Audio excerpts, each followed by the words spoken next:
ಅಗಣಿತ ವೇಷಗಳ ತಳೆಯುತ ಜಗದ ರಕ್ಷಕ ಗಮಕ ವಾಚನ ನಿವೃತ್ತ ಉಪನ್ಯಾಸಕ ಗಮಕ ವಾಚಕ ಕಲಾಶ್ರೀ ರಾಮಸುಬ್ರಾಯ ಸೇಠ್ ಚಿಕ್ಕಮಗಳೂರು ಮತ್ತು ಸದಾನಂದ ಸೇಠ್ ಎಸ್ ಸೇಠ್ ಗಂಗಾವತಿ ಅವರಿಂದ ಚಂದ್ರಹಾಸ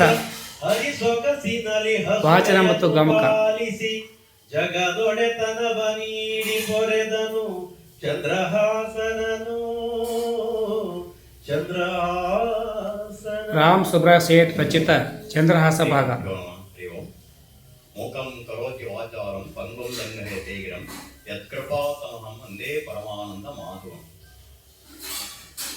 ಭಗವಂತನ ಕೃಪೆ ಇದ್ರೆ ಎಳವನು ಕೂಡ ಹಿಮಾಲಯವನ್ನು ಏರಬಲ್ಲ, ಮಾತು ಬಾಡದಿರುವಂತಹ ಮೂಕನು ಕೂಡ ವಾಚಕನಾಗಬಲ್ಲ, ಅಜ್ಞಾನಿಯು ಕೂಡ ಜ್ಞಾನಿ ಆಗಬಲ್ಲ, ಅತಿ ಬಡತನದಲ್ಲಿದ್ದಂಥವನು ಕೂಡ ಶ್ರೀಮಂತನಾಗಬಲ್ಲ ಅನ್ನುವಂತಹ ವಾಕ್ಯವನ್ನ ಆ ಋಷಿಮುನಿಗಳು ಹೇಳಿದ್ದಾರೆ.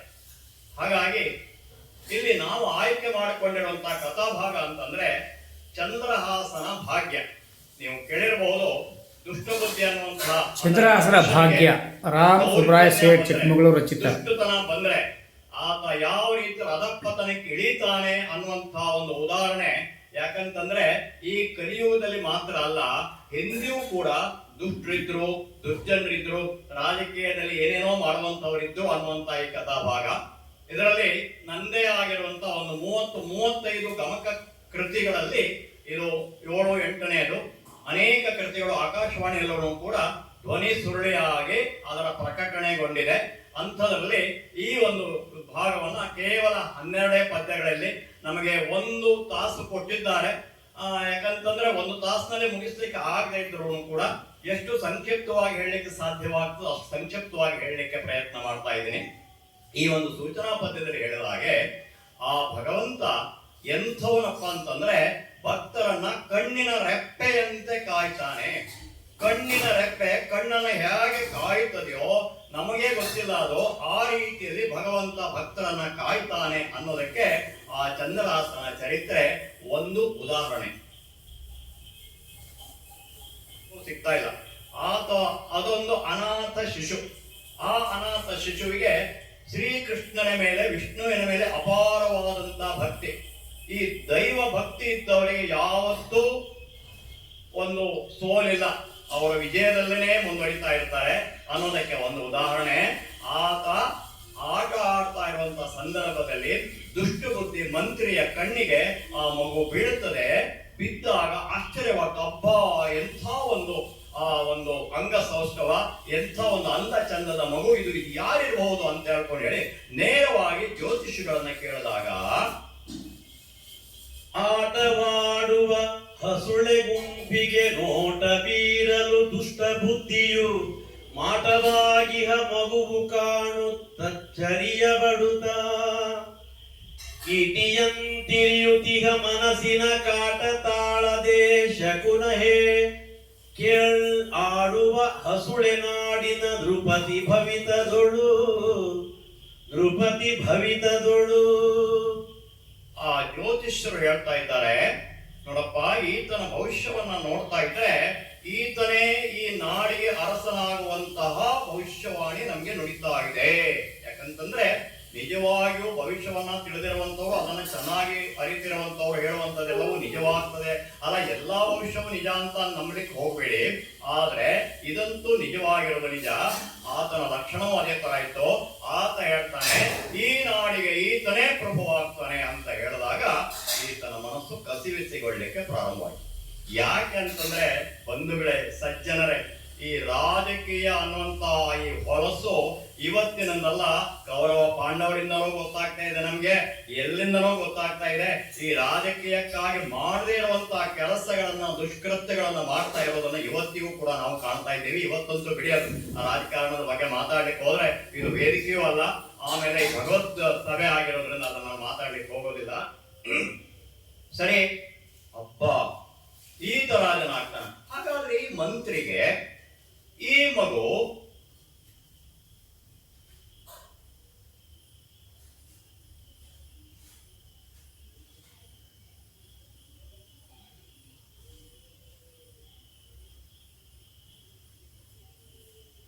ಇಂಥ ಕಥೆಗಳಂತೂ ಗೊತ್ತಿಲ್ಲ ಅವರಿಗೆ. ಇವತ್ತು ಯಾವುದೋ ಒಂದು ಸಿನಿಮಾದಲ್ಲಿ ಹಾಕಿದ್ರೆ ಅದರ ಇಂಚಿಂಚು ಕಥೆನೂ ಗೊತ್ತಿರುತ್ತದೆ, ಆದ್ರೆ ಇಂಥದ್ದು ಗೊತ್ತಿರೋದು ಸ್ವಲ್ಪ ಕಷ್ಟ.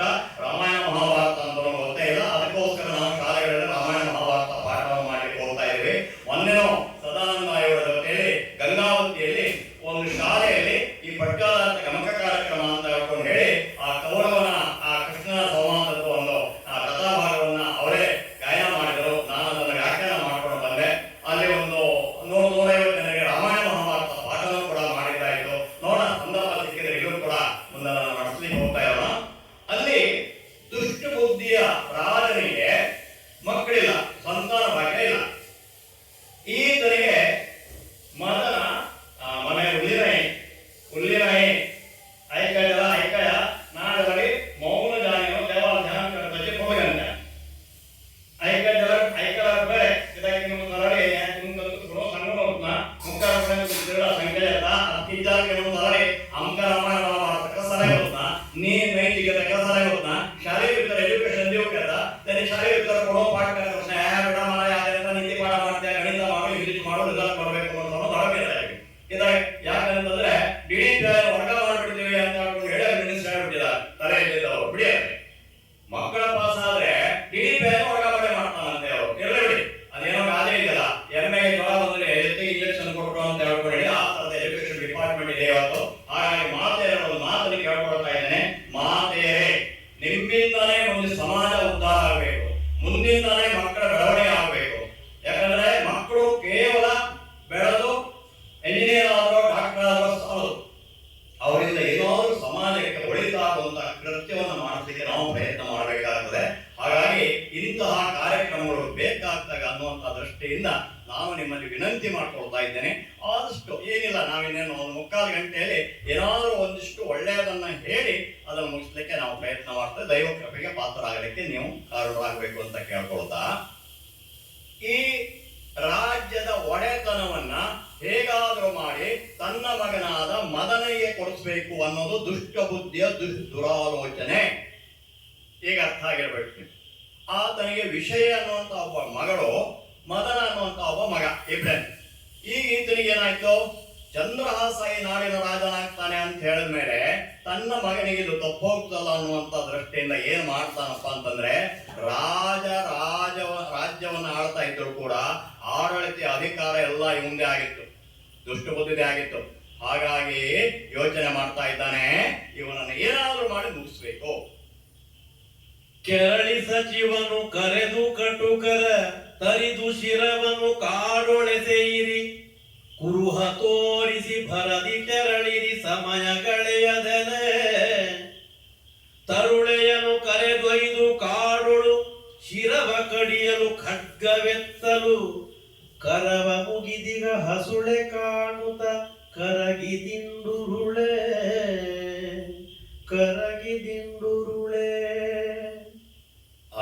ತಕ್ಷಣವೇ ಕಟುಕರನ್ನ ಕರೀತಾನೆ. ಯಾರಲ್ಲಿ ಬನ್ನಿ, ಅಲ್ಲಿ ಆಡ್ತಾ ಇದೆಯಲ್ಲ ಆ ಹಸುಳೆಯನ್ನ ಉಪಾಯವಾಗಿ ಕಾಡಿಗೆ ಕರೆದೊಯ್ಯಿರಿ. ಕಾಡಿ ಘೋರಾರಣ್ಯಕ್ಕೆ ಕರೆದೊಯ್ದು ಆತನ ತಲೆಯನ್ನ ಕರೆದು ನನಗೆ ಕುರುಹನ್ನ ತಂದು ತೋರಿಸ್ಬೇಕು ಅಂತ ಆದೇಶ ಮಾಡಿಬಿಟ್ಟ. ಸರಿ, ಆಗ ಮಂತ್ರಿಗಳು ಹೇಳಿದ ಮೇಲೆ ಯಾರೂ ಮಾತಾಡೋ ಹಾಗಿರ್ಲಿಲ್ಲ ಆಗಿತ್ತು. ಇಬ್ಬರು ಕಟುಕರು ಹೊರಡ್ತಾ ಇದ್ದಾರೆ. ಸದ್ಯಕ್ಕೆ ಆತ ಆ ರುಂಡ ತಂದು ತೋರಿಸಿ ಅಂತ ಹೇಳಿಲ್ಲ, ಕುರುಹು ತಂದು ತೋರಿಸಿ ಅಂತ ಹೇಳ. ಸರಿ, ಇವರು ಹೋಗ್ತಾ ಇದ್ದಾರೆ. ಆತ ವಿಷ್ಣುವಿನ ಧ್ಯಾನವನ್ನೇ ಮಾಡ್ತಾ ಇದ್ದಾನೆ, ಸಾಲಿಗ್ರಾಮವನ್ನ ಆ ಒಂದು ಇದರಲ್ಲಿ ಇಟ್ಕೊಳ್ತಾ ಇದ್ದಾನೆ ಅನ್ನುವಂತ ಒಂದು ಪ್ರತೀತಿನೂ ಇದೆ. ಎಲ್ಲಿ ಬಿಡಿ, ಯಾಕಂತಂದ್ರೆ ದೈವವನ್ನ ನಂಬಿದವನಿಗೆ ಎಂಥ ಸಂದರ್ಭದಲ್ಲೂ ಕೂಡ ಸಹಾಯವಾಗ್ತದೆ ಅನ್ನೋದಕ್ಕೆ ಇದೊಂದು ಉದಾಹರಣೆ. ಬಂಧುಗಳೇ, ಪ್ರಹ್ಲಾದನ ಚರಿತ್ರೆಯನ್ನು ನೀವು ಕೇಳಿದ್ರೆ, ಒಂದು ಚರಿತ್ರೆಯನ್ನು ಕೇಳಿದ್ರೆ, ಎಲ್ಲಿ ಹೋಗ್ತಾರೆ. ಒಬ್ಬ ಹೇಳ್ತಾನೆ, ಅಯ್ಯ ನೀನ್ ಆತಂತ. ಇಲ್ಲಪ್ಪ, ನನ್ನ ಹತ್ರ ಆಗೋದಿಲ್ಲ, ಅವ್ನು ನೋಡ್ಬಿಟ್ರೆ ನನಗೆ ಕತ್ತರಿಸ್ಲಿಕ್ಕೆ ಮನಸ್ಸು. ನೋಡಿ, ಕಟುಕರಲ್ಲಿಯೂ ಕೂಡ ಎಲ್ಲೋ ಒಂದು ದಯಾರ್ದ್ರತೆ ಅನ್ನುವಂತ ಒಸರ್ತಾ ಇರ್ತದೆ ಅನ್ನೋದಕ್ಕೆ ಇದೊಂದು ಉದಾಹರಣೆ. ಆತ ಕಟುಕನಾಗಿರ್ಬಹುದು, ಅನೇಕ ತರಗಳನ್ನ ಕಂಡಾಡಿರಬಹುದು, ಆದ್ರೆ ಈ ಮಗುವನ್ನ ಕಾಣ್ತಾ ಇರಬೇಕಾದ್ರೆ ಆತ ಧ್ಯಾನಸ್ಥನಾಗಿ ಕೂತ್ಕೊಂಡಿದ್ದಾನೆ. ಯಾಕೆ ಕರ್ಕೊಂಡು ಬಂದಿರಿ ನನಗೆ ಅಂತ ನಮಸ್ಕಾರ ಮಾಡಿ ದೇವರನ್ನ ನೆನೆತಾ ಇದ್ದಾನೆ. ಅವರಿಗೆ ನೋಡಿದ ತಕ್ಷಣವೇ ಕರುಳು ಹಿಂಡಿದ ಹಾಗಾಯ್ತು. ಖಂಡಿತವಾಗಿಯೂ ಈತನನ್ನ ನಾನು ಕೊಲ್ಲೋದಿಲ್ಲ ಅಂತ ಹೇಳಿದಾಗ ಆ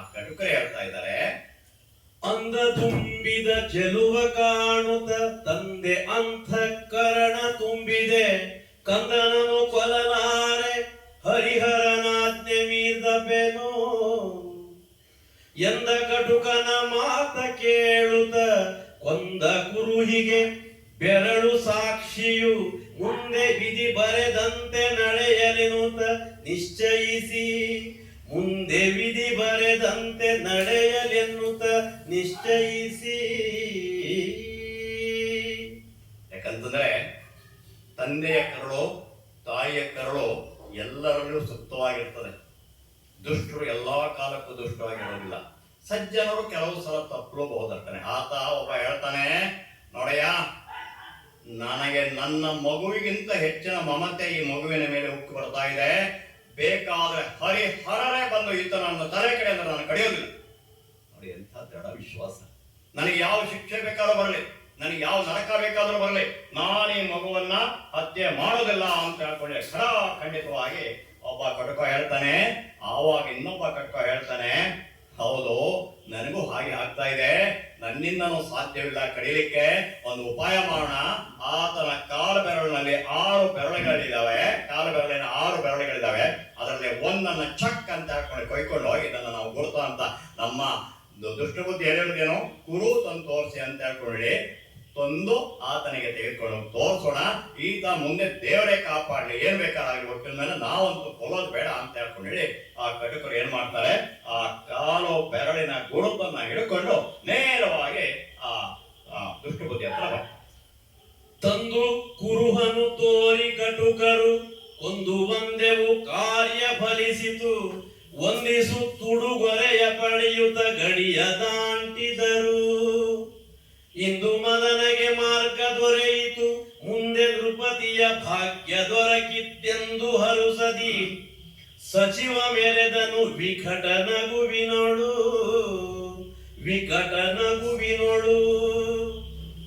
ಗೊತ್ತಲ್ಲ ನಿಮಗೆ, ಮಕ್ಕಳಿಗಾಗಿ ಆಸ್ತಿ ಮಾಡಿ ಮಾಡಿ ಮಾಡಿ ಮೊನ್ನೆ ಎಲ್ಲೋ ಒಬ್ಬ ಸಿಗಾಕೊಂಡಂತೆ ಮಕ್ಕಳಿಗೋಸ್ಕರ ಎಷ್ಟೋ, ಅದು ಬೇಡ ರಾಜಕೀಯ ಅಂತ ಇಟ್ರು ಕೆಲವೊಂದ್ಸಲ ಹೇಳಬೇಕಾಗುತ್ತೆ. ಎಷ್ಟು ಆ ರಾಶಿಯ ಆ ಭಾವಚಿತ್ರವನ್ನ ನೋಡಿದಾಗ ಇದೇನು ಇಟ್ಟಿಗೆನೋ ಅಥವಾ ನೋಟಿನ ಕಟ್ಟೋ ಅಂತ ಅನಿಸ್ತಾ ಇದೆ, ಇಟ್ಟಿಗೆನೋ ಬಂಗಾರದಿಕ್ಕೇನೋ ಅಂತ ಅನಿಸ್ತಾ ಇದೆ. ಇದು ಯಾಕೆ ಅಂತಾನೆ ಅರ್ಥ ಆಗೋದಿಲ್ಲ. ನಾವು ಹೋಗ್ಬೇಕಾದ್ರಂತೂ ಒಂದೇ ಒಂದು ಗ್ರಾಮ ಕೂಡ ತೆಗೆದುಕೊಂಡು ಹೋಗೋದಿಲ್ಲ. ಅದಕ್ಕೋಸ್ಕರ ಇಲ್ಲೇ ತೆಗಿತಾರೆ, ಕಿವಿಯಲ್ಲಿದ್ದರೂ ತೆಗಿತಾರೆ, ಮೂಗಿನಲ್ಲಿದ್ದರೂ ತೆಗಿತಾರೆ, ಇಲ್ಲೇ ತೆಗೆದುಕೊಂಡು ಬಿಟ್ಟು ಕಳಿಸ್ತಾರೆ, ಅದು ಬೇರೆ ವಿಚಾರ. ಆದ್ರೂ ನಮಗೆ ಮಕ್ಕಳಿಗೋಸ್ಕರ, ಅದಕ್ಕೋಸ್ಕರ ಒಂದು ಮಾತನ್ನು ಹೇಳ್ತಾರೆ ಬಂಧುಗಳೇ, ಮಕ್ಕಳಿಗೋಸ್ಕರ ಆಸ್ತಿ ಮಾಡಬೇಡಿ, ಮಕ್ಕಳನ್ನೇ ಆಸ್ತಿಯನ್ನಾಗಿ ಮಾಡಿ. ಯಾವ ರೀತಿಯಲ್ಲಿ? ಶ್ರದ್ಧೆಯಲ್ಲಿರಬಹುದು, ಸೇವೆಯಲ್ಲಿರಬಹುದು, ಭಕ್ತಿಯಲ್ಲಿರಬಹುದು. ಒಂದು ಮಾತನ್ನು ದುಃಖದಿಂದ ಹೇಳ್ತಾ ಇದ್ದೇನೆ, ದೈವಜ್ಞ ಬಂಧುಗಳಿರೋದ್ರಿಂದ. ಬಂಧುಗಳೇ, ನಾವು ಅನೇಕ ವರ್ತಮಾನವನ್ನ ಕೇಳ್ತಾ ಇರ್ತೀವಿ. ಮೊನ್ನೆ 170 ಗಂಟೆಯವರೆಗೆ ಭರತನಾಟ್ಯವನ್ನ ಆಡಿ ಆ ಗಿನ್ನೆಸ್ ದಾಖಲನ್ನ ಮಾಡಿರುವಂತಹ ಒಬ್ಬ ಭರತನಾಟ್ಯ ಪಟುವನ್ನ ಯಾರಾದ್ರೂ ಕೇಳಿರಬಹುದು ನೀವು, ಹೆಂಗಸರು ವಿಶೇಷವಾಗಿ. ಹೌದು, 170 ಗಂಟೆ ನಿರಂತರವಾಗಿ ಮಾಡಿದಾಳೆ, ವಿಶ್ವ ದಾಖಲೆಯನ್ನು ಮಾಡಿದಾಳೆ. ಇದನ್ನು ಯಾಕೆ ಹೇಳ್ತಾ ಇದ್ದೇನಪ್ಪ ಅಂತಂದ್ರೆ, ನಾನು ನೊಂದು ಹೇಳ್ತಾ ಇದ್ದೇನೆ ದೈವ ಬಂಧುಗಳೇ, ನಮ್ಮಲ್ಲಿ ಇಂತಹ ಸಾಧನೆ ಯಾವುದಿದೆ? ಒಂದು ಸಂಗೀತದಲ್ಲೋ ಅಥವಾ ಸಾಹಿತ್ಯದಲ್ಲೋ ಅಥವಾ ದೊಡ್ಡ ಕ್ಷೇತ್ರದಲ್ಲೋ ಕೇವಲ ಚಿನ್ನದ ಇಟ್ಟಿಗೆಗಳಿಂದ ಮನೆ ಕಟ್ಟಿದ್ರೆ ಅದು ಶಾಶ್ವತ. ಹೌದು, ಇರುವವರೆಗೆ. ಆದರೆ ಅದರ ಕೀರ್ತಿ ಎಲ್ಲಿವರೆಗೂ ಅಂದ್ರೆ ಕ್ಷಣಿಕ. ನಾನು ವಿನಂತಿ ಮಾಡ್ಕೊಳ್ತಾ ಇದ್ದೇನೆ, ನಮಗೇನಾಗಿದೆ? ಒಂದು ಸಂಗೀತ ಆಗಿರ್ಬಹುದು, ಒಂದು ಭರತನಾಟ್ಯ ಆಗಿದೆ, ದೇವರು ಕಷ್ಟ ಆಗಿದೆ. ಆದ್ರೆ 95 ಮಾರ್ಕ್ಸ್ಗೆ ಹೋಳ ಇಂಜಿನಿಯರ್ ಅಮೆರಿಕ ಹೋಚೆ ಕೋಟಿ ಕಡರಿ ಆಮೇಲೆ ಅನಾಥಾಶ್ರಮ ಆಗಿರ್ತಾರೆ. ಅವ್ರು ಹೇಳಿದ್ರಂತೆ, ನನಗೆ ಮುತ್ತಿನಂತ 3 ಜನ ಮಕ್ಕಳಿದಾರ್ರಿ. ಒಬ್ಬ ಅಮೆರಿಕಾದಲ್ಲಿ ದೊಡ್ಡ CEO ಆಗಿದ್ದಾನೆ, ಇನ್ನೊಬ್ಬ ಲಂಡನ್ ನಲ್ಲಿ ಕಂಪನಿನೇ ಸ್ಥಾಪನೆ ಮಾಡಿದ್ದಾನೆ, ಇನ್ನೊಬ್ಬ ಜರ್ಮನಿಯಲ್ಲಿ ಅವನ ವಿಚಾರ ಹೇಳಲಿಕ್ಕೆ ಸಾಧ್ಯವಿಲ್ಲ. ನೀವಿದ್ರಿ, ನಾವಿಲ್ಲ ಅನಾಥಾಶ್ರಮದಲ್ಲಿ ಇದ್ದೀವಿ ಸ್ವಾಮಿ. ಈ ಒಂದು ದುರಂತವನ್ನ ನಾನು ನೊಂದುಕೊಂಡು ಹೇಳ್ತಾ ಇದ್ದೇನೆ. ಯಾಕೆ ಅಂತಂದ್ರೆ, ಆ ದಾಖಲೆ ಪ್ರಕಾರ ಹಿಂದೂಗಳಲ್ಲಿ ಅನಾಥಾಶ್ರಮಗಳು ವೃದ್ಧಾಶ್ರಮಗಳು ಜಾಸ್ತಿ ಅಂತೆ, ಮತ್ತೆ ಮುಸಲ್ಮಾನರಲ್ಲಿ ಇಲ್ವೇ ಇಲ್ಲ ಅಂತ ಹೇಳ್ಕೊಂಡು ಹೇಳುವಂತ ದಾಖಲೆನೂ ಇದೆ. ಗೊತ್ತಿರಬಹುದು ನಿಮಗೆ. ನಾನು ಯಾಕೆ ನಾನು ಹೇಳ್ತಾ ಇದ್ದೇನಪ್ಪ ಅಂತಂದ್ರೆ ನೊಂದ್ಕೊಂಡು ಹೇಳ್ತಾ ಇದ್ದೇನೆ. ಹಾಗಾದ್ರೆ ನಾವು ನಮ್ಮ ಮಕ್ಕಳಿಗೆ ತಂದೆ ತಾಯಿಯಂದಿರನ್ನ ಕೊನೆಯವರೆಗೂ ಕಾಪಾಡಿಕೊಂಡು ಹೋಗುವಂತಹ ಒಂದು ದಾರಿಯನ್ನು ಹೇಳ್ಕೊಟ್ಟಿಲ್ಲಲ್ವಾ? ನಿಮಗೆ ಆ ಶ್ರವಣ ಕುಮಾರಕನ ಕಥೆಯನ್ನ ಒಂದು ನಿಮಿಷ ಹೇಳಬೇಕಾಗ್ತದೆ. ತಂದೆ ತಾಯಿಯನ್ನ ಹೊತ್ತುಕೊಂಡು ತೀರ್ಥಕ್ಷೇತ್ರವನ್ನು ಮಾಡಲಿಕ್ಕೆ ಹೋಗಿರುವಂತಹ ಸಂದರ್ಭದಲ್ಲಿ ದಶರಥ ಶಬ್ದವೇದಿ ಶರವಿದ್ಯೆಯಿಂದ ಆ ಶ್ರವಣ ಕುಮಾರಕರನ್ನ ಕೊಂದಾಗ ಆತ ಏನ್ ಹೇಳ್ತಾ ಇದ್ದಾನೆ ನೋಡಿ, ನನ್ನ ಬಗ್ಗೆ ನೀನು ಯೋಚನೆ ಮಾಡೋದು ಬೇಡ, ನನ್ನ ವೃದ್ಧ ಆ ಅಂಧ ತಂದೆ ತಾಯಂದಿರು ನೀರಡಿಕೆಯಿಂದ ಬಳಲ್ತಾ ಇದ್ದಾರೆ, ಅವರಿಗೆ ನೀರನ್ನ ತೆಗೆದುಕೊಂಡು ಹೋಗು, ಅವರಿಗೆ ಮುಂದಿನ ಸದ್ಗತಿ ತೋರಿಸು ಅಂತ ಹೇಳ್ತಾನ್ರಿ. ಅಂಥ ಶ್ರವಣ ಕುಮಾರಕರನ್ನ ನಾವು ಬಿಡಿ, ಅಂತವ್ರು ಬೇಡ, ಹೊತ್ಕೊಂಡು ಹೋಗೋದು ಬೇಡ, ಕೊನೆ ಪಕ್ಷ ತಂದೆ ತಾಯಂದಿರ ಕೊನೆ ಜೀವನದವರೆಗಾದ್ರೂ ಕಾಲ್ಕೊಂಡು ಹೋಗೋದು ಬೇಡವಾ? ಇದನ್ನ ಬಹಳಷ್ಟು ಘಟನೆಗಳನ್ನು ನೋಡ್ತಾ ಇದ್ದೀವಿ. ಹಾಗಾಗಿ ಯಾವತ್ತೂ ನಾವು ಮಕ್ಕಳನ್ನ ಬೆಳೆಸಬೇಕಾದ್ರೆ ಕೇವಲ ಇವತ್ತಿನ ವಿದ್ಯೆ ಅಂತಂದ್ರೆ ಏನಪ್ಪಾ ಅಂದ್ರೆ ಕೇವಲ ಅಂಕಕ್ಕೆ ಮಾತ್ರ ಸೀಮಿತ. ಯಾಕಂದ್ರೆ ನಾನು ಒಬ್ಬ ಶಿಕ್ಷಕನಾಗಿ ಉಪನ್ಯಾಸಕನಾಗಿ ಹೇಳ್ತಾ ಇದ್ದೀನಿ, ಅಂಕ ಗಳಿಸೋದು ಬೇಡ ಅಂತ ಹೇಳ್ಕೊಂಡು ಹೇಳಲ್ಲ. ಅಂಕ ಹೆಚ್ಚು ಅಂಕ ತೆಗೆದುಕೊಂಡವನು ಜೀವನದಲ್ಲಿ ಏನೂ ಸಾಧನೆ ಮಾಡಿಲ್ಲ, ಅದನ್ನು ನಾನು ಹೇಳ್ತೇನೆ. ಶಿವರಾಂಕರ್ ಅಂತ ಅವ್ರು ಏನೂ ಓದಿಲ್ಲ. ಹಾಗಾಗಿ ನಾವು ಯಾವತ್ತೂ ಮಕ್ಕಳನ್ನ ಯಾವ ರೀತಿಯಲ್ಲಿ ಬೆಳೆಸ್ಬೇಕಪ್ಪ ಅಂತಂದ್ರೆ ಅತ್ಯಂತ ಉನ್ನತ ಸ್ಥಿತಿಯಲ್ಲಿ, ಯಾವುದೇ ರೀತಿಯಲ್ಲಿ ಇಂಥ ಒಂದು ಇದರಲ್ಲಿ ಆಯ್ತು. ಆ ಕ್ರಿಶ್ಚನ್ ಹುಡುಗಿ, ಅದನ್ನು ಹೇಳ್ತಾ ಇದ್ದೀನಿ ನಾನು, ಕ್ರೈಸ್ತ ಹುಡುಗಿ ಅಂತ ಭರತನಾಟ್ಯದಲ್ಲಿ ವಿಶ್ವ ದಾಖಲೆಯನ್ನ ಸ್ಥಾಪಿಸಿದಾಳ ಅಂತಂದ್ರೆ ಹಾಗಾದ್ರೆ ನಾವೇನಾಗಾದ್ರೆ? ಭರತನಾಟ್ಯ ಹುಟ್ಟಿರೋದೇ ಇಲ್ಲಿ, ಭರತನಾಟ್ಯ ಹುಟ್ಟಿರೋದೇ ಹಿಂದೂಗಳಲ್ಲಿ, ಸಂಗೀತ ಸಾಹಿತ್ಯ ಹುಟ್ಟಿರೋದೇ ಇಲ್ಲಿ, ಆದ್ರೆ ಯಾಕೆ ನಾವು ಮುಂದುವರಿತಾ ಇಲ್ಲ? ಹಾಗಾಗಿ ಇವತ್ತಿನ ಈ ಚಾತುರ್ಮಾಸದ ಈ ಗಮಕದ ಕಾರ್ಯಕ್ರಮದಲ್ಲಿ ನಾನು ನಿಮ್ಮಲ್ಲಿ ವಿನಂತಿ ಮಾಡ್ಕೊಳ್ತಾ ಇದ್ದೇನೆ ಬಂಧುಗಳೇ, ಮಕ್ಕಳನ್ನ ಬೇರೆ ಈ ಕಲೆಯಲ್ಲಿ ಬೆಳೆಸಲಿಕ್ಕೆ ಪ್ರಯತ್ನ ಮಾಡಿ. ಆಗ್ಲಿ ದೊಡ್ಡ ವಿಜ್ಞಾನಿ ಆಗ್ಲಿ, ಯಾವ್ದಾದ್ರೂ ಒಂದಿದ್ರಲ್ಲಿ ಆತ ಪರಿಪೂರ್ಣನಾಗುವಂತ ರೀತಿಯಲ್ಲಿ ಪ್ರಯತ್ನ ಮಾಡಿ. ಕೇವಲ ಇಂಜಿನಿಯರ್ ಡಾಕ್ಟರ್ ಅಷ್ಟೇ ಇವತ್ತಿರೋದು ಏನಪ್ಪಾ ಅಂದ್ರೆ 90 ಭಾಗ ಆಗಿರ್ಬೋದು काय ना सॉफ्टवेअर इंजिनियर झाला पण अमेरिका होता त्यांच्या ಕೋಟಿ ಸಂಬಳ ಇತ್ತ ಕೈಲಜ್ಜ. ಇದು ಮಾತ್ರ ಬೇಡ ಅನ್ನುವಂತ ಮಾತನ್ನ ಹೇಳ್ತಾ ಸರಿ ಅಟ್ಟಹಾಸದಿಂದ ಮೆರೀತಾ ಇದ್ದಾನೆ. ಇನ್ನು ನನ್ನ ಶತ್ರು ನಾಶವಾಗಿ ಹೋದ, ಮದನನಿಗೆ ರಾಜ್ಯವಾಗ್ತದೆ ಅಂತ ಹೇಳ್ಕೊಂಡು ಹೇಳಿ ಕುಣಿತಾ ಇದ್ದಾನೆ, ಮೆರೀತಾ ಇದ್ದಾನೆ. ಆದರೆ ಒಂದು ಮಾತು ಬಂಧುಗಳೇ, ಆ ವಿಧಾತನ ಆಟ ಅದು ನಮ್ಮ ಆಟಕ್ಕೆ ಯಾವತ್ತೂ ಸರಿ ಹೋಗೋದಿಲ್ಲ. ನಾವು ಏನನ್ನ ನೆನೆಸ್ಕೊಳ್ತೇವೋ ಆ ವಿಧಾತನ ಒಂದು ಸಂಕಲ್ಪ ಏನಿರ್ತದೋ ಅದರಂತೆ ಆಗ್ಬೇಕೇ ವಿನಃ ನಾವು ಏನು ಮಾಡ್ಕೊಂಡು ಸಾಧ್ಯವಾಗೋದಿಲ್ಲ ಅನ್ನೋದಕ್ಕೆ ಇದೊಂದು ಉದಾಹರಣೆ. ಮುಂದೆ ಕಾಡಿನೊಳು ಹಸುಳೆಯನು ಕಂಡನು, ನೋಡಿ ಲಕ್ಷಣ ಬೆರಗುಗೊಂಡನು, ನಾಡಿಗೊಯ್ಯುತ ಸತಿಗೆ ನೀಡಿದ ದೊರೆ ಪುಳಿಂದಕನು, ಬೇಡಿಹುದ ಹರ ನೀಡಿ ಪೊರೆದನು, ನಾಡು ತೇಲಿತು ಹರುಷಗಡದಲ್ಲಿ, ಬೇಡಿಕೊಂಡಿತು ಪುರವು ಹಸುಳೆಯ ಯೋಗ ಸಂಪದಕ್ಕೆ, ಯೋಗ ಸಂಪದಕ್ಕೆ. ಇಂಥ ಸಂದರ್ಭದಲ್ಲಿ ಪುಳಿಂದಕ ಅನ್ನುವಂತಹ ಒಬ್ಬ ಸಾಮಂತ ರಾಜ, ಈ ದುಷ್ಟಬುದ್ಧಿಗೆ ಸಂಬಂಧಪಟ್ಟಿರುವಂತವನು, ಆತ ಕಾಡಿಗೆ ಹೋಗ್ತಾನೆ. ಹೋದಾಗ ಯಾವುದೋ ಒಂದು ಶಿಶು ಅಲ್ಲಿ ಅಳುತ್ತಾ ಇಲ್ಲ, ಒಂದು ಶಿಶು ಕೂಗ್ತಾನೋ, ಕಾಲಿನ ಬೆರಳನ್ನ ಕತ್ತರಿಸಿದ್ದಾರೆ, ಸ್ವಲ್ಪ ಗಾಯ ಆಗಿದೆ, ತೀರ್ತಾ ಇದೆ, ಅದನ್ನ ಕೇಳ್ತಾನೆ. ಹೋಗಿ ನೋಡ್ತಾರೆ, ಅಬ್ಬಾ ಇಂತಹ ಮುದ್ದಾದ ಮಗು ಪ್ರಾಯಶಃ ನನ್ನ ಜೀವಮಾನದಲ್ಲೇ ನಾನು ನೋಡ್ಲಿಲ್ಲ. ಆ ಪುಳಿಂದಕ ದಂಪತಿಗಳಿಗೆ ಮಕ್ಕಳಿಲ್ಲ. ಹಿಂದಿನ ಕಾಲದಲ್ಲಿ ಮಕ್ಕಳಿಲ್ಲದ ಜೀವನ ವ್ಯರ್ಥ ಅನ್ನುವಂತ ಪಂಜಂಬ ಶಬ್ದ ಹೊರಲಾರೆ, ಮಕ್ಕಳಿರಬೇಕವ ಮನೆ ತುಂಬ ಅನ್ನುವಂತ ಒಂದು ಪ್ರತೀತಿ ಇತ್ತು. ಆದ್ರೆ ಇವತ್ತು ಅದು ಯಾಕೋ ಏನೋ ಮಕ್ಕಳ ವಿಪತ್ತಾಗುವಂತ ಪರಿಸ್ಥಿತಿ ಬಂದಿದೆ. ಆ ಒಂದು ದೃಷ್ಟಿಯಿಂದ 40 ವರ್ಷದ ಯುವಕರಿಗೂ ಕೂಡ ಮದುವೆ ಆಗದೇ ಇರುವಂತ ದುರ್ಭಾಗ್ಯ ಬರ್ತಾ ಇದೆ. ಯಾಕೋ ಗೊತ್ತಿಲ್ಲ. मागीर पुता 40 वर्षांची काही बरे तेवढं मिळताना आणि हे ಪ್ರಾಯಜಾನಪ್ಪ म्हणत ಸರ್ ಪರಿಸ್ಥಿತಿ ಏನಿಲ್ಲ. ಆಗಿನ ಕಾಲ ಹಾಗಿರ್ಲಿಲ್ಲ ಆಗಿತ್ತು, ಗೊತ್ತಿದೆ ನಿಮಗೆ. ಇರ್ಲಿ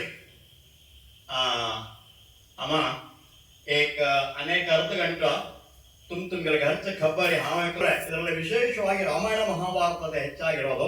ರಾಮಾಯಣ ಮಹಾಭಾರತದಲ್ಲಿ ಹೇಗಿರಬೇಕು ಹೇಗಿರಬಾರ್ದು ಪ್ರತಿಯೊಂದರಲ್ಲೂ ಕೂಡ ಆ ಒಂದು ನಿಯಮವನ್ನ ಹೇಳ್ಕೊಡುವಂತ ವಿಚಾರ ಇದೆ. ಅದು ನಮ್ಮ ಈಗಿನ ಚಲಚಿತ್ರದಂತೆ ಆಗ್ಲಿ ಅಥವಾ ದಾಳಿಯನ್ನ ತಪ್ಪಿಸುವಂತಹ ಧಾರಾವಾಹಿ ಕಥೆಗಳಂತೆ ಅಲ್ಲ ಇದು ಬಂಧುಗಳೇ.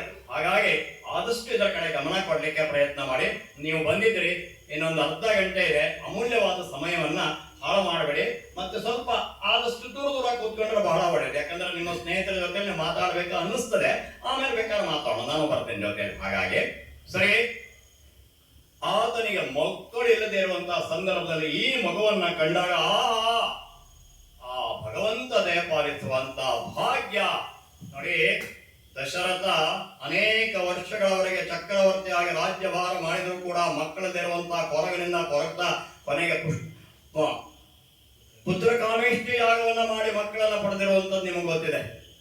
ಯಾಕಂತಂದ್ರೆ ಮಕ್ಕಳಿಗೋಸ್ಕರ ಅಷ್ಟೊಂದು ಪ್ರಯತ್ನ ಮಾಡ್ತಾ ಇದ್ರು. ಯಾಕಂತಂದ್ರೆ ಅವ್ರ ಮುಂದಿನ ಮೋಕ್ಷಕ್ಕೂ ಕೂಡ ಬೇಕು, ಮತ್ತು ನಮ್ಮ ಸಂತಾನವನ್ನ ಮುಂದುವರಿಸಲಿಕ್ಕೂ ಕೂಡ ಬೇಕಾಗ್ತಾ ಇದೆ ಅನ್ನುವಂಥ ದೃಷ್ಟಿಯಿಂದ ಈತನಿಗೆ ಬಹಳ ಸಂತೋಷವಾಗ್ತಾ ಇದೆ. ಆ ಮಗುವನ್ನ ಎತ್ಕೊಂಡು ಅದಕ್ಕೆ ಇಷ್ಟು ಉಪಚಾರ ಮಾಡ್ತಾನೆ. ತನಗೆ ಹುಟ್ಟಿದ ಮಗುವಿನಂತೆ ಆ ಮಗುವನ್ನ ಉಪಚಾರ ಮಾಡಿ ಇವನೇ ಯುವರಾಜ ಅಂತ ಘೋಷಣೆಯನ್ನು ಮಾಡ್ಬಿಡ್ತಾನೆ. ಚಂದ್ರಹಾಸ ಬೆಳೀತಾ ಇದ್ದಾನೆ. ಮಹಾವಿಷ್ಣು ಭಕ್ತನಾಗಿದ್ದಾನೆ. ಏಕಾದಶಿ ವ್ರತವನ್ನ ಕಟ್ಟುನಿಟ್ಟಾಗಿ ಪಾಲನೆ ಮಾಡ್ತಾ ಇದ್ದಾನೆ. ನಿಮಗೆ ಒಂದು ಮಾತನ್ನು ಹೇಳ್ತಾನೆ ಬಂಧುಗಳೇ, ಅದು ನಿಮ್ಗೆ ಯಾವುದೇ ದೈವವನ್ನ ನಂಬಿಕೊಂಡಿರ್ಬೋದು. ನೀರಾಹಾರ ಬೇರೆ, ನಿರಾಹಾರ ಬೇರೆ, ಉಪಹಾರ ಬೇರೆ, ಗೊತ್ತಾಯ್ತಲ್ಲ. ಇದು ನಿರಾಹಾರ ಏಕಾದಶಿ ಅಂತ ಇದೆ, ಈಗಲೂ ಕೂಡ ಕೆಲವರು ಮಾಡ್ತಾರೆ. ಬೆಳಗ್ಗೆ ಸ್ನಾನ ಮಾಡಿ ತುಳಸಿ ದಳದ ನೀರನ್ನ ಅಥವಾ ತೀರ್ಥ ಕೊಡದು ಬಿಟ್ರೆ ಮುಗೀತು, ದೇವರ ಪೂಜೆ ಮಾಡಿ. ಮತ್ತೆ ಆ ದಿವಸ ಏನನ್ನೂ ಸ್ವೀಕಾರ ಮಾಡುವಾಗಿಲ್ಲ, ರಾತ್ರಿನೂ ಇಲ್ಲ. ದಿವಸ ಎದ್ದು ದ್ವಾದಶಿಯಲ್ಲಿ ಸ್ನಾನ ಮಾಡಿ ಪಾರಣೆ ಮಾಡಬೇಕು. ಆ ತುಳಸಿ ನೀರನ್ನ ಕೊಡೋದು, ಅಲ್ಲಿಂದ ಊಟ ಮಾಡಬೇಕು. ಇದು ನಿರಾಹಾರ ಏಕಾದಶಿ. ಅಂತ ಏಕಾದಶಿಯನ್ನು ಕೂಡ ಮಾಡ್ತಾ ಇದ್ದ ವಿಷ್ಣು ಭಕ್ತನಾಗಿರೋದ್ರಿಂದ ಈ ವಿಚಾರ ನಿಧಾನವಾಗಿ ಈ ದುಷ್ಟ ಬುದ್ಧಿಗೆ ತಲುಪಿತು. ಯಾಕಂತಂದ್ರೆ ಕೆಟ್ಟ ಸುದ್ದಿಗಳು ಬೇಗ ಕೆಟ್ಟ ಜನರಿಗೆ ಹೋಗಿ ತಲುಪ್ತಿರ್ತಾನೆ. ಯೋಚನೆ ಮಾಡ್ತಾನೆ. ಅರಿತ ಸಚಿವನು ರುದ್ರಕೋಪದಿ ದೊರೆ ಪುಳಿಂದಕ ನೆಡೆಗೆ ಧಾವಿಸಿ ಮರೆತೆ ಘನತರ ರಾಜ್ಯ ಕಾರ್ಯವನೆಂದು ಚಡಪಡಿಸೆ. ಬರೆದು ಕೊಡಿ ಲೇಖನವ ಕಳುಹುವೆ ಭರದಿ ಕುವರನ ಕಳುಹಿ ಮದನಗೆ. ದೊರೆಯ ಕಾರ್ಯವಗೈಸುವಂದದಿ ಕಾರ್ಯವೆಸಗುವನು.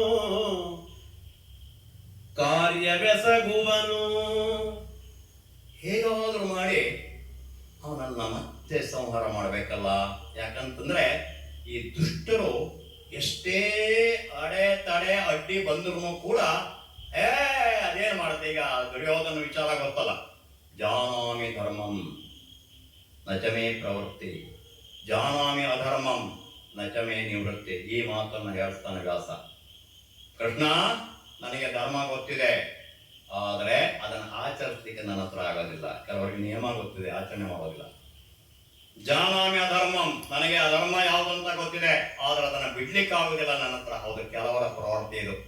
ಅದನ್ನು ಸ್ವಲ್ಪ ಕೆಟ್ಟ ಉದಾಹರಣೆ ಕೊಡಬೇಕು ಅಂತಂದ್ರೆ, ಕುಡಿತದಿಂದ ಎಷ್ಟು ದುರಭ್ಯಾಸ ಎಷ್ಟು ಕೆಡ್ತಿದೆ ಅಂತ ಹೇಳಿ ನಾನು ಗಂಟೆ ಉಪನ್ಯಾಸ ಕೊಡ್ತೇನೆ, ನನಗೆ ಗೊತ್ತಿದೆ, ಆದರೆ ನನಗೆ ಮಾತ್ರ ಕೊಡ್ತಾ ಬಿಡ್ಲಿಕ್ಕೆ ಆಗೋದಿಲ್ಲ ಇಷ್ಟೇ.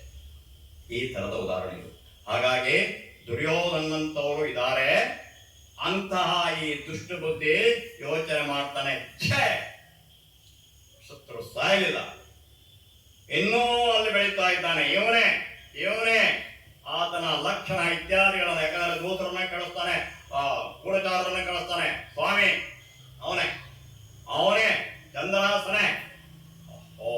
ಹಾಗಾದ್ರೆ ನೇರವಾಗಿ ಕೊಂದುಬಿಟ್ರೆ ಈತನ ಮೇಲೆ ಇಲ್ಲದೇ ಇರುವಂತಹ ಆಪಾದನೆಗಳ ಬರ್ತಾವಲ್ಲ ಅನ್ನುವಂಥ ದೃಷ್ಟಿಯಿಂದ ಏನು ಮಾಡ್ತಾನೆ, ತಾನೇ ಒಂದು ಉಪಾಯವನ್ನು ಓಡ್ತಾನೆ. ದುಷ್ಟ ಉಪಾಯವನ್ನು ಓಡಿ ನೇರವಾಗಿ ಕುಳಿಂದಕನ ಹತ್ರ ಹೋಗ್ತಾನೆ. ಈ ಕುಳಿಂದಕ ಈತನ ಸಾಮಂತ ರಾಜ. ಸಾಮಂತ ಕಪ್ಪ ಕಾಣಿಕೆಗಳನ್ನ ಕೊಡಬೇಕು. ಕೇಳ್ತಾನೆ, ಅಯ್ಯೋ ಪ್ರಭು ಬಂದ್ರ, ನಾವೇ ಕಪ್ಪವನ್ನ ಇಲ್ಲ, ನಾನು ಬಹಳಷ್ಟು ದಿನ ಆಯ್ತು ಈ ಸಾಮಂತರಾಜನ್ನೆಲ್ಲ ಮಾತಾಡ್ಸ್ಕೊಂಡು ಹೋಗೋಣ ಅಂತ ಬಂದೆ. ಆ ಆದರೆ ಒಂದು ತಪ್ಪಾಯ್ತಪ್ಪ.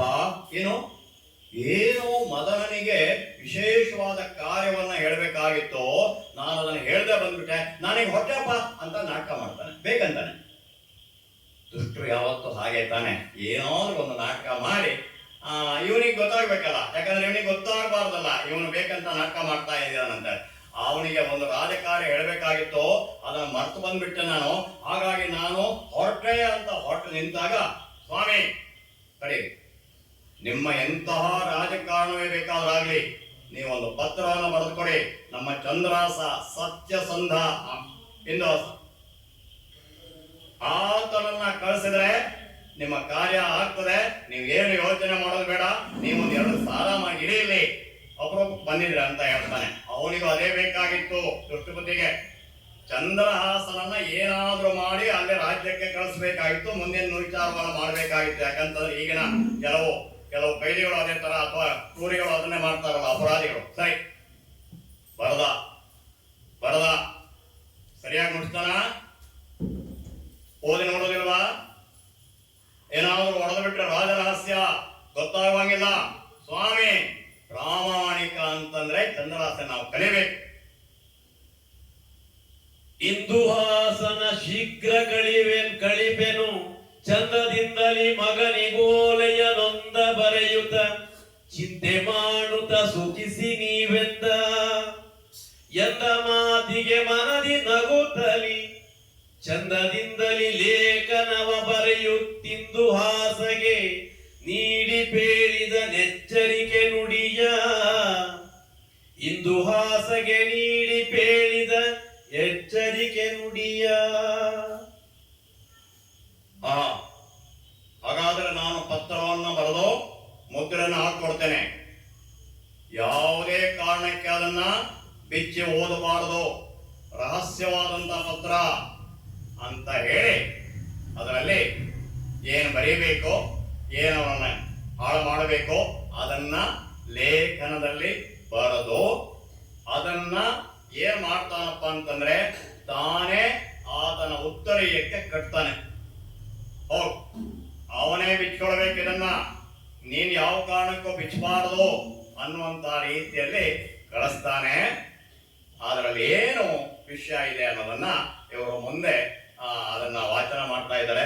ನನಗೆ ಒಂದು ತೊಂದರೆ ಏನಾಗ್ತಾ ಇದೆಯಪ್ಪ ಅಂತಂದ್ರೆ, ನಮಗೆ ಯಾವಾಗಲೂ ಎದುರುಗಡೆಯಲ್ಲಿ ವಿದ್ಯಾರ್ಥಿಗಳು ಅಥವಾ ಸಭಿಕರು ಕೂತು ರೂಢಿ ಆಗಿರ್ತದೆ.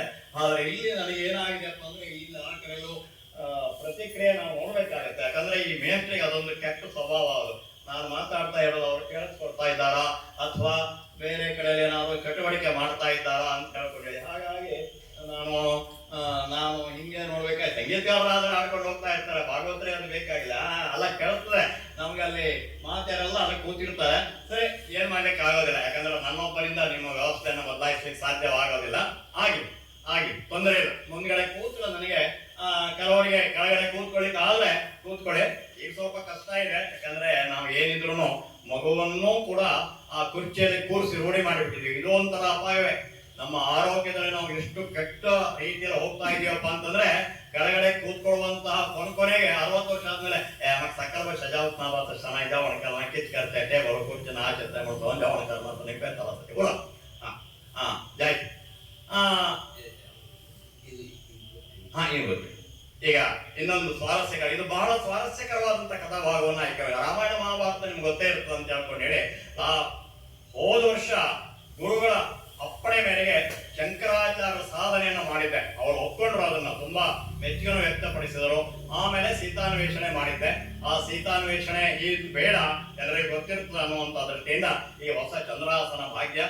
ದುಷ್ಟರನ್ನ ಹೇಗೆ ದೇವರು ನಾಶ ಮಾಡ್ತಾನೆ, ಶಿಷ್ಟರನ್ನ ಹೇಗೆ ಕಾಪಾಡ್ತಾನೆ ಅನ್ನುವಂತಹ ಮಹಾನ್ ಸಂದೇಶವನ್ನ ತೋರಿಸುವಂತಹ ಒಂದು ವಿಶೇಷತೆ ಇದೆ. ಹಾಗಾಗಿ ಇದರ ರಚನೆಯನ್ನ ಕೇವಲ 12 ಪದ್ಯಗಳಲ್ಲಿ ರಚನೆ, ಭಾಮಿನಿ ಷಟ್ಪದಿಯಲ್ಲಿ. ಅನೇಕರಿಗೆ ಗೊತ್ತಿರಬಹುದು, ವಿದ್ಯಾರ್ಥಿಗಳಿದ್ರೆ ಕೊನೆ ಪಕ್ಷ ಭಾಮಿನಿ ಷಟ್ಪದಿ, ವಾರ್ಧಿಕ ಷಟ್ಪದಿ ಅಂತಂದ್ರೆ ಏನು ಅನ್ನೋದು ನೀವು ಕೂಡ 4-5ನೇ ಕ್ಲಾಸ್ ನಲ್ಲಿ ಕೂತಾಗ ಅವನೇ ಕೇಳೋ ದಿನವನಾಗಲಿ ಇವೆಲ್ಲ ಭಾಮಿನಿ ಷಟ್ಪದಿಯಲ್ಲಿ ಇರುವಂತದ್ದು. ಆ ಭಾಮಿನಿ ಷಟ್ಪದಿಯಲ್ಲಿ ರಚನೆ ಮಾಡಿದ್ದೀನಿ ನಾನು, ಅದನ್ನ ಅವರು ಗಾಯನ ಮಾಡ್ತಾ ಇದ್ದಾರೆ. ಈಗ ಗಾಯನ. ಇಂದುಹಾಸನು ದಣಿದು ನಿದ್ರಿಪ ಚಂದವನು ಕಾಣುತ್ತಲಿ ವಿಷಯೆಯು ಮಂದ ಹೆಜ್ಜೆಯ ನಿಡುತ್ತ ಕಂಡಳು ಪಿತನ ಮುದ್ರಾಂಕ. ತಂದೆ ಬರೆದಿ ತೋಲೆಯ ತೆರೆದಳು ಮುಂದೆ ವಿಷಯ ಮೋಹಿ ಬಂತೆಯೇ. ಚಂದದಲ್ಲಿ ಬದಲಿಸುತ್ತ ವಿಷವನ್ನು ವಿಷಧರನ ನೆನೆದು. ಚಂದದಲ್ಲಿ ಬದಲಿಸುತ್ತ ವಿಷವನ್ನು ವಿಷಧರನ ನೆನೆದು. ಚಂದದಲ್ಲಿ ವಿಷವನ್ನು ಬದಲಿಸುತ್ತ ವಿಷಧರನ ನೆನೆದು.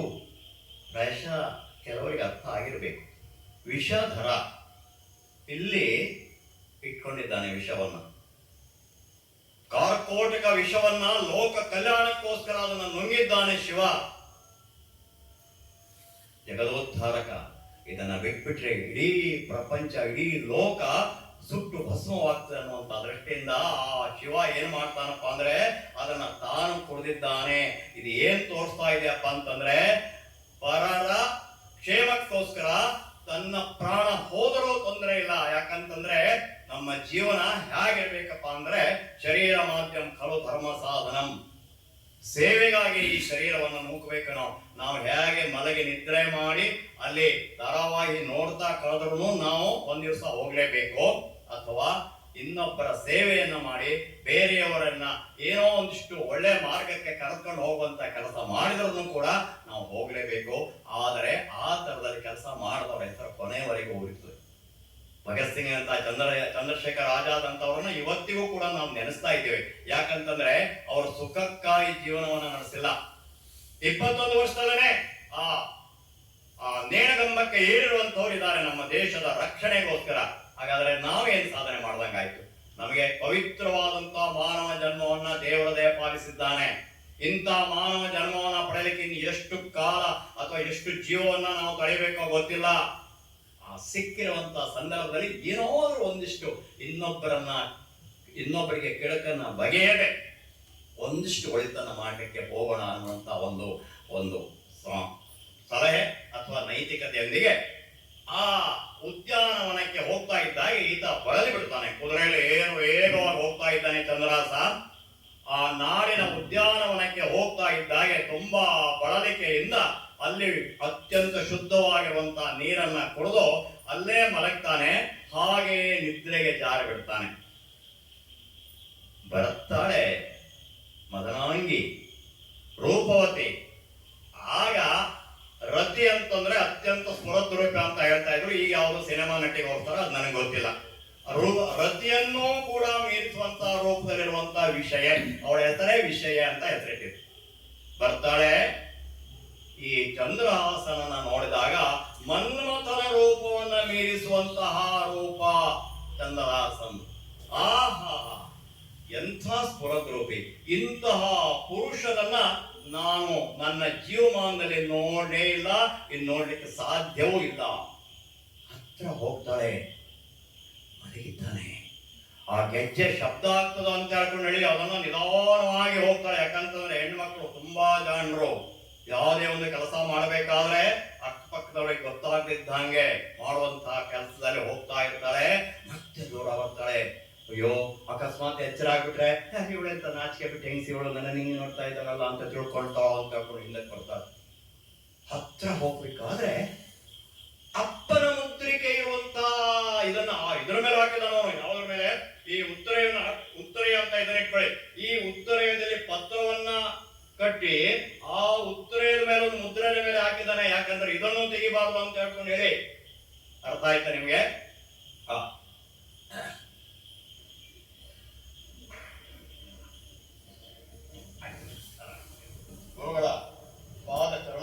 ಅಪ್ಪಂದಿದ್ದ ಮೇಲೆ ಇದಕ್ಕೆ ಏನೋ ವಿಶೇಷ ಇರಬೇಕು, ಏನೋ ಒಂದು ರಹಸ್ಯ ಇರಬೇಕು. ಅವನೊಬ್ಬನೇ ಇದ್ದಾನೆ. ಆ ಕಡೆ ಈ ಕಡೆ ನೋಡ್ತಾಳೆ. ಯಾರಾದ್ರೂ ಬರ್ತಾರ ಅಂತ ಹೇಳ್ಕೊಂಡ್ರಿ, ಯಾವ್ದಾದ್ರು ಸದ್ದಾಗ್ತಾ ಇದೆಯಾ ಅಂತ ಹೇಳ್ಕೊಂಡ್ರಿ. ಒಂದು ಕಡೆ ಹೆದರಿಕೆ, ಕೈ ನಡೀತಾ ಇರ್ತದೆ. ನಿಧಾನವಾಗಿ ಆ ಗಂಟನ್ನು ಬಿಡ್ತಾಳೆ.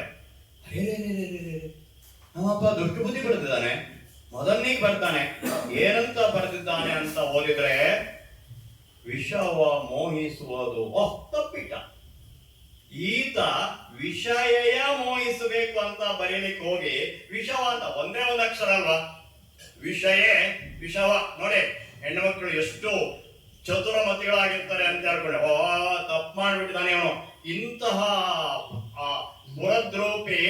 ಸುರದ್ರೂಪಿಯನ್ನ ನಾನು ಇಂಥವನಿಗೆ ಮದುವೆ ಮಾಡಿಕೊಡ್ಬೇಕು ಅಂತ ಹೇಳ್ಕೊಂಡು ಮದನಿಗೆ ಬಹಳ ತುರ್ತಾಗಿ ಬರ್ಲಿ, ಏನೋ ರಾಜಕಾರಣ ಇರಬೇಕು, ನನಗೆ ಗೊತ್ತಾಗೋದಿಲ್ಲ ಅದು. ಹಾಗಾಗಿ ಅವನು ಮದನ ಮತ್ತೆ ತಪ್ಪು ತಿಳ್ಕೊಂಡ್ಬಿಡ್ತಾನೆ ಅಂತ ಹೇಳ್ಕೊಂಡು ಹೇಳಿ ಆ ಪತ್ರವನ್ನ ತೆಗೆದು ದಪ್ಪ ಕಾಡಿಗೆ ನಡ್ಕೊಂಡು ಹೋಗಿರ್ತಾರೆ. ಅದಕ್ಕೋಸ್ಕರ ಕುಂಕುಮ, ಕಾಡಿಗೆ, ಕಜ್ಜಲ ಅವೆಲ್ಲ ಮುಂಚೆಲ್ಲ ಇತ್ತು. ಅದನ್ನ ನಿಧಾನವಾಗಿ ಒಂದಿಷ್ಟು ತನ್ನ ಅವುಗಳನ್ನ ತೆಗೆದು ವಿಷಯೇಯ ಅಂತ ಮಾಡಿದ್ರು. ನೋಡಿ ಎಷ್ಟು ಬುದ್ಧಿವಂತಿಕೆಯನ್ನು ಮಾಡಿದ್ದಾರೆ ಅಂತ ಹೇಳಿ.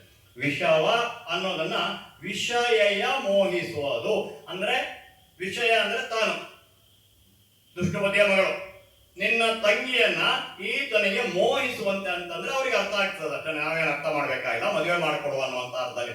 ಮತ್ತು ಅದೇ ಪ್ರಕಾರ ಹೇಗೆ ಇತ್ತು ಅದೇ ತರದಲ್ಲಿ ಮುದ್ರಿಕೆ ಮಾಡಿ ಅದನ್ನ ಹಾಗೆ ಕಟ್ಬಿಟ್ಟು ಬಂದ್ಬಿಟ್ಟು. ನೋಡಿ ಎಷ್ಟು ಬುದ್ಧಿವಂತಿಕೆಯಿಂದ ಮಾಡಿದ್ದಾರೆ ಅಂತ ಹೇಳ್ಕೊಂಡು ಹೇಳಿ. ಮುಂದೆ ಮದನ ಓದಿದ ಜನಕನೋಲೆಯ ಮುದದಿ ವಿಷಯ ಕರೆದು ಬೇಳಿದ ಮದುವೆ ಗಣಿಯಾಗೆನುತ ಸಾರುತ ಭಟರಿಗಾಣತಿಯ ವಿಧ ವಿಧದ ನಿಯಮಗಳು ಪೂಜೆಯು ವಧುವನುಪಚರಿಸುತ್ತಲಿ ಸಂಭ್ರಮ ಮದುವೆ ಜರುಗಿತು ಲಕ್ಷ್ಮೀನಾರಾಯಣನ ಮೀರಿ ಪೊಡೆ. ಮದುವೆ ಜರುಗಿತು ಲಕ್ಷ್ಮೀನಾರಾಯಣನ ಮೀರಿ ಪೊಡೆ. ಹಿಂದಿನ ರಾಜರ ಆಜ್ಞೆ ಅಂತಂದ್ರೆ ಏಕೆ ಏನು ಅಂತ ಕೇಳುವಂಗಿಲ್ಲ. ಪತ್ರ ನೋಡ್ದ, ತಡ ಮಾಡದೆ, ಯಾವ ಕಾರಣವನ್ನೂ ನೀಡದೆ ವಿಷಯನ್ನ ಈತನಿಗೆ ಮೋಹಿಸಬೇಕು. ಮುಂದೆ ರಾಜಕಾರಣದಲ್ಲಿ ಅತ್ಯಂತ ಸೌಭಾಗ್ಯ ನಮಗೆ ಬರುತ್ತದೆ ಅಂತ ಹೇಳಿದ ಮೇಲೆ ಏನೋ ಇರ್ಬೇಕದು. ಅದಕ್ಕೋಸ್ಕರ ಅಪ್ಪ ಬರಲಿಲ್ಲ, ಈ ಮಳೆನೇ ಕಳಿಸಿದಾನೆ. ವಿಷಯ ಹೇಳ್ತಾನೆ, ತಂಗಿ ನಾಳೆ ನಿನಗೆ ಮದುವೆ ನಿಶ್ಚಯ ಆಗೋಗ್ಬಿಟ್ಟಿದೆ, ನೀನು ಏನು ಯೋಚನೆ ಮಾಡ್ಬೇಡ, ಎಲ್ಲ ತಯಾರು ಮಾಡ್ಕೋ. ನಾವಾದ್ರೆ ನಮ್ಗೊಂದು 15-20 ದಿವಸ ಬೇಕಾಗುತ್ತೆ, ಅವ್ರಿಗೆ ಹಾಗೆಲ್ಲ ಎಲ್ಲ ತಯಾರಾಗಿರುತ್ತೆ. ಏನೇನು ಜಪ್ರ ಆಗಿಬಿಡ, ಏನೇನು ಹಾಕ್ಬೇಕಾಯ್ತು ವಿಜೃಂಭಣೆಯಿಂದ ಮದುವೆ ನೇರ ಹೋಗ್ಬಿಡ್ತಾನೆ. ಆಮೇಲೆ ಊಟ ಮಾಡ್ಕೊಂಡು ಹೋಗ್ಬೋದು ನೀವು. ಮುಂದಿನ ಪದ್ಯ ನೋಡೋಣ. ಸಚಿವ ಸಂತಸ ಪಡುತ್ತ ಪಯಣಿಸೆ ಖಚಿತಗೊಂಡನು ಶುಭದ ಕುರುಹಿಗೆ ವಚನ ಬಾಹಿರ ಸುತನು ಸುಡುವೆನು ಸಹಿಸೆ ಶೋಕವನು. ವಿಚಲನಾಗದೆ ಮದನ ತೋರಿದ ಸುಚರೀತ ನೀತ ದೈವ ಭಕುತನು ರಚಿಪನಿಂದ್ರನ ನಾಕ ಮೀರಿಪ ರಾಜ್ಯ ಭುವನದೊಳು. ರಚಿಪನಿಂದ್ರನ ನಾಕ ಮೀರಿಪ ರಾಜ್ಯ ಭುವನದೊಳು. ನಾನು ಕಳಿಸಿರುವಂತ ಪತ್ರ ಪ್ರಾಯಶಃ ಕೆಲಸ ಮಾಡಿರ್ಬೇಕು. ಇಷ್ಟೊತ್ತಿಗೆ ಏನಾಗ್ಬೇಕು ಅದಾಗಿದೆ. ಯಾಕಂದ್ರೆ ಇವನು ಹೋಗ್ಬಿಟ್ರೆ ಮತ್ತೆ ದೊಡ್ಡ ಗಲಾಟೆ ಆಗ್ಬೋದಲ್ಲ ಅಂತ ಹೇಳ್ಕೊಂಡು ನಿಧಾನವಾಗಿ ಹಿಂದೆ ಕೆಡ್ತಾನೆ.